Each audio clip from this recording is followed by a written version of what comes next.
Il y a 10 ans, naissait l'association Rencontre-nous avec une volonté, travailler avec les habitants du terrain de la Flambert. 10 ans après, c'est beaucoup plus facile de mettre des mots, des expériences sur tout ce que l'on a fait, mais la volonté est intacte. Comment renforcer le pouvoir d'agir des premiers concernés?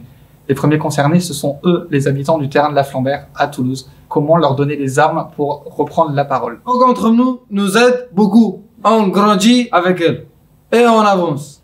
Depuis 10 ans, l'association Rencontre-nous cherche à donner la parole aux premiers concernés, nous, les Roms du terrain de la Flambert. On est vraiment acteurs de l'association. Nathanaël nous aide souvent à prendre la parole par des moyens culturels. Par exemple, on a fait un abécédaire des droits de l'enfant, un film Une jeunesse Rome avec Deborah da Silva et on anime des formations. On a vécu le racisme et on le vit encore aujourd'hui. Certains ne s'en rendent même pas compte des fois. On est les mieux placés pour lutter contre le racisme, en racontant justement notre histoire et notre parcours. On le voit quand on fait des formations par exemple. Ça change les regards des gens. Personne ne parle à notre place. Les gens apprécient beaucoup ce côté-là. Ils sont souvent admiratifs et touchés. Je ne savais pas qu'en racontant des histoires de ma vie, je pouvais toucher des gens. Aujourd'hui, je sais faire plus de choses qu'au début. Aujourd'hui, je suis médiateur scolaire et surtout travailleur père pour les enfants du terrain. Parce que moi aussi, j'ai connu les mêmes difficultés qu'eux à l'école. J'ai connu le racisme et je veux qu'ils connaissent pas les mêmes difficultés que moi. Et c'est pour ça que je travaille en tant que médiateur scolaire pour qu'ils réussissent dans leur vie et connaissent pas les mêmes difficultés que j'ai connues. Et plus largement, je veux que les Roms vivent mieux en France et qu'ils se sentent mieux.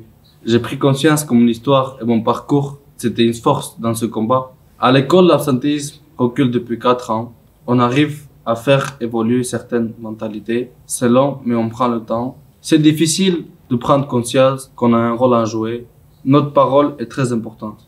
En France, il n'y a pas beaucoup d'associations où travaillent les Roms salariés. Dans les associations Rencontre-nous, on est 3 salariés. Andrei, Antonio et moi. On est tous des Roms de Roumanie. On a tous habité à la Flambert. On est fiers de tout ce qu'on a fait avec l'association Rencontre-nous. Beaucoup de gens disent que les Roms ne sont pas capables de faire tout ce qu'on a fait. Alors que nous, on est professionnels. Avec nos projets, on montre que oui, on est capable. On voit que ça marche ici à Toulouse. Avec les projets, on arrive à changer les regards, à aider les habitants du terrain, à aider les enfants. Les enfants nous voient comme exemple. Depuis 10 ans que l'on travaille avec Rencontre-nous, le fait que les jeunes de Rencontre-nous sont devenus des professionnels et des salariés de l'association nous permet à nous d'avoir un suivi au long cours et donc de pouvoir travailler avec les jeunes de Rencontre-nous, donc ces salariés, vers d'autres structures, vers d'autres camps et d'avoir une réponse qui est plus adaptée à Tisséo. Et donc on s'appuie très fortement sur ces jeunes, sur ces salariés et Rencontre-nous est vraiment une aide au niveau de Tisséo. Les jeunes de l'association Rencontre-nous, Andrei, Antonio, Alina, Florine et tous ceux qui sont passés avant eux agissent vraiment en tant que premiers concernés. Ils sont de réels médiateurs et font le lien permanent entre les habitants du terrain, le site de la Flambert lui-même et le reste de la société. Ils sont là et on peut être fiers d'eux car ce sont vraiment des professionnels, contrairement à ce que certains peuvent penser. Ils sont soit salariés ou volontaires en service civique, mais ils agissent au quotidien et leur engagement est sans faille.